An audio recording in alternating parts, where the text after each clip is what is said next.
সবাই বলতেছে দুর্ভিক্ষ দেখা দিবে, কোরআন হাদিসের আলোকে জানতে চায় কি করা আছে আমাদের।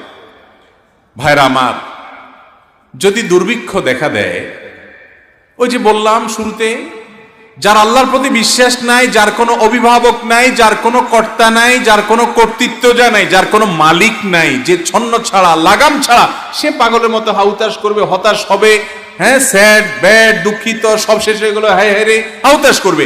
কিন্তু যার অভিভাবক আছে, যার রিজিক দাতা একজন আছে, সে কোনো অবস্থাতেই হতাশ হবে। ওমা মিন দাব্বাতিন ফিল আরদে ইল্লা আলাল্লাহি রিজকুহা, জমিনে যত প্রাণী আছে সকলের রিজিকের জিম্মাদারি কার? তো আল্লাহ যদি সকলের রিজিক নিয়ে থাকেন, দায়িত্ব তার থাকে, তো আল্লাহ আমাকেও খাওয়াবেন। এলসি যদি সারা দেশে বন্ধ হয়, সমস্ত আমদানি যদি বন্ধ হয়ে যায়, আজ থেকে 100-200 বছর আগে আমদানি নির্ভর ছিল না মানুষ, দুনিয়া